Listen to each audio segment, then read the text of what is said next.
پھر ارشاد فرمایا اعلموا، جان لو، انما الحیات الدنیا لعب و لہو و زینت و تفاخر بینکم، یہ دنیا ہے کیا جس کے پیچھے تم نے سب کچھ برباد کر دیا۔ سب سے قیمتی اثاثہ تو دل تھا، اس دل کو بھی دنیا کے لیے وار دیا۔ یہ دل تو رب نے اپنے لیے بنایا تھا، اے دل حجرہ رب سچے دا، یہ اس سچے رب کا حجرہ تھا۔ قلوب المومن عرش اللہ، مومن کا دل تو اللہ کا عرش تھا، لیکن اس عرش پہ بھی غیروں کو بٹھا لیا تو نے۔ جو تخت اس کا تھا، جس تخت پہ اس کی تجلیات کا نزول جلال ہونا تھا، اس دل پہ درہم و دینار اور ڈالر اور پاؤنڈ اس دل کے اوپر بٹھا لیے، یہ دل کے اوپر بٹھا لیے۔ یہ دل تو حجرہ رب سچے کا تھا، تو نے اس دل کو بھی اجاڑ دیا۔ تو یہ دنیا جس کے لیے تو نے سب کچھ کیا ہے کیا؟ اعلموا، جانو، انما الحیات الدنیا لعب و لہو و زینت و تفاخر بینکم، یہ دنیا کھیل کود ہے، آرائش ہے، اور ایک دوسرے کے اوپر تفاخر کرنا ہے۔ وتکاثر فی الاموال والاولاد، فخر جتلانا ہے، میرے بیٹے اتنے ہیں، ماشاءاللہ بڑے بڑے افسر لگے ہوئے ہیں، میرے پاس دولت اتنی ہے، میرے اتنے بنگلے ہیں، اتنا بینک بیلنس ہے، اتنے مربے، اتنی جائیدادیں۔ انسان ساری زندگی یہی کرتا رہتا ہے۔ وما الحیات الدنیا الا متاع الغرور، اور جو دنیا کا ساز و سامان ہے سوائے دھوکے کے سامان کے اور کچھ نہیں ہے۔ دنیا کے لیے تو دوڑ لگاتے ہو، باہمی رقابت بھی ہوتی ہے، ایک دوسرے سے آگے بڑھنے کی کوشش بھی ہوتی ہے۔ اللہ فرماتا ہے آؤ مسابقت کرو، آگے بڑھنے کی کوشش کرو، الی مغفرتن، مغفرت کی طرف، من ربکم، جو تمہارے رب کی طرف ہے، وجنتن ارضھا کعرض السماء والارض، اس جنت کی طرف آگے بڑھنے کی کوشش کرو جس کی چوڑائی زمین و آسمانوں کے برابر ہے۔ زمین و آسمانوں کو پھیلا دیا جائے تو یہ جنت کی چوڑائی بنتی ہے، جس کی چوڑائی اتنی ہے اس کی لمبائی کتنی ہوگی۔ تو فرمایا اس دنیا کے لیے تو بھاگتے ہو جو ختم ہو جانے والی ہے، آؤ بھاگو اس جنت کی طرف جس کی چوڑائی زمین و آسمان کے برابر ہے۔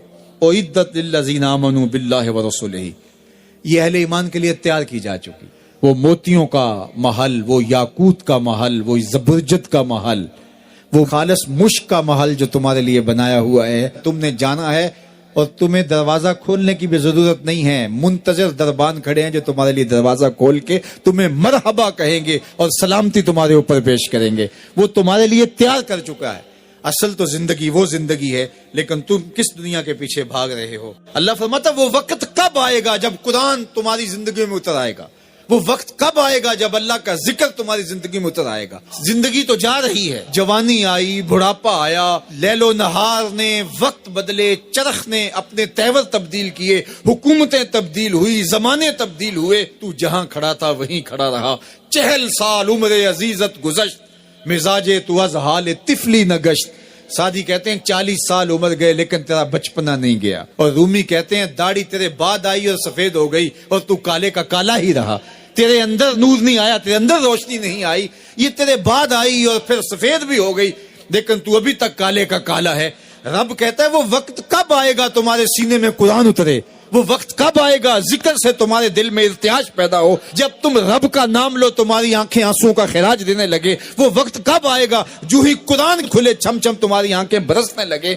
الم یان للذین آمنوا، وہ وقت کب آئے گا اہل ایمان کے لیے، ان تخشع قلوبہم لذکر اللہ وما نزل من الحق۔ اللہ اکبر، اللہ ہمیں وہ آج دن نصیب کر دے کہ قرآن سے یوں جڑ جائیں کہ قرآن کو پڑھیں، قرآن کے حرفوں سے نور پھوٹتا ہوا، درد پھوٹتا ہوا ہماری روحوں میں اترنے لگے، ہمارے قلوب میں اترنے لگے، اور ہماری آنکھیں آنسوں کا خراج دینے لگے۔ اب میں اور آپ دیکھیں ہماری زندگی قرآن کے ساتھ، اللہ کے ذکر کے ساتھ، اس کی یاد کے ساتھ کہاں تک جڑی ہوئی ہے۔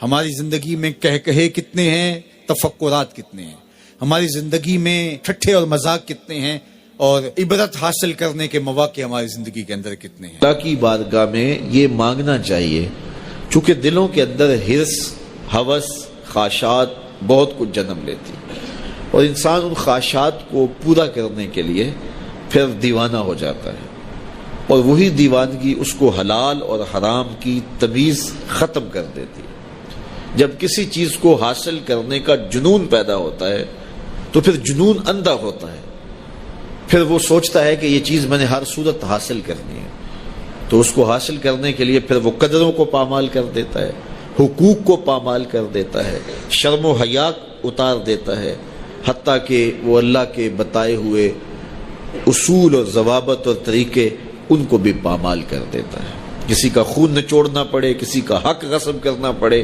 کسی کا مال لوٹنا پڑے، وہ اپنے ہدف تک ہر صورت پہنچنا چاہتا ہے کہ یہ میرا ہدف ہے، میرے پاس اتنی جائیداد ہونی چاہیے، مجھے یہ حاصل کرنا ہے اور ہر صورت حاصل کرنا ہے۔ تو اگر یہ ہرس ہی مٹ جائے، یہ ہوس ہی کم ہو جائے، تو پھر انسان کی زندگی سوکھی ہو جائے گی، وہ جہاں ہوگا وہاں مطمئن ہوگا۔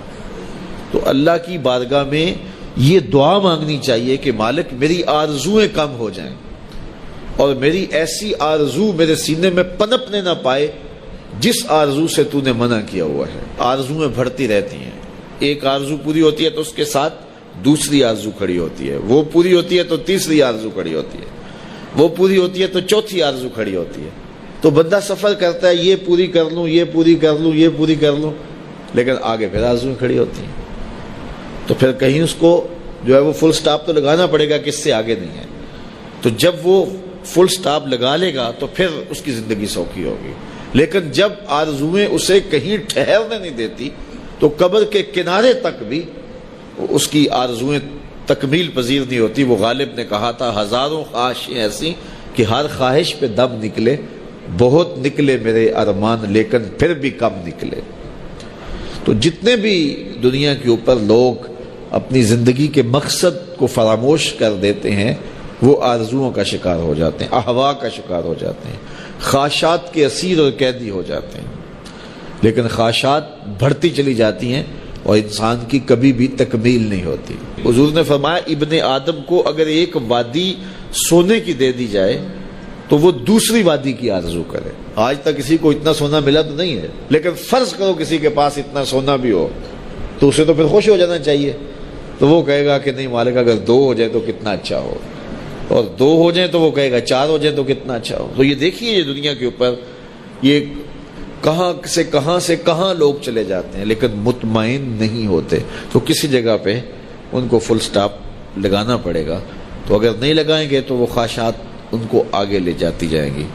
تو اللہ کے محبوب علیہ الصلوۃ والسلام اللہ کی بارگاہ میں یہ دعا مانگتے اور ہمیں تعلیم دی یہ دعا کہ اے اللہ میں تیری بارگاہ میں خواہشات اور برے اعمال اور برے اخلاق، جن چیزوں سے تو نے منع کیا، ان سے رکنے کی دعا کرتا ہوں۔ دنیا کے معاملے کے اندر آپ یہ آرزو رکھیں کہ بس ٹھیک ہے اتنے کافی ہے، شکر ہے میرے لیے اتنے کافی ہے، لیکن جب دین کا معاملہ ہو، ہاں اس وقت آپ کا لالچ ہو کہ اللہ تعالیٰ مجھے یہ نیکی بھی دے دے، یہ خیر بھی دے دے، یہ خیر بھی دے دے، 5 نمازیں پڑھتا ہوں اللہ مجھے تہجد بھی دے دے، پھر کہا مالک تو مجھے 7 روزے رکھنے کی توفیق بھی دے دے، صدقے کی توفیق بھی دے دے، تو پھر آرزو بڑھتی رہے صدقے کی، خیرات کی، نیک اعمال کی۔ لیکن یہاں ہم جب اعمال خیر کی بات آتی ہے تو اس وقت ہمارا رویہ یہ ہوتا ہے کہ اگر فلاں بخشا گیا تو ہم بھی بخشے جائیں گے، فلاں تو نماز بھی نہیں پڑھتا میں تو پھر 5 پڑھتا ہوں۔ اور جب دنیا کا معاملہ آتا ہے تو پھر ہم اپنے جو ہے وہ آگے دیکھتے ہیں کہ فلاں کہاں پہنچ گیا، ہم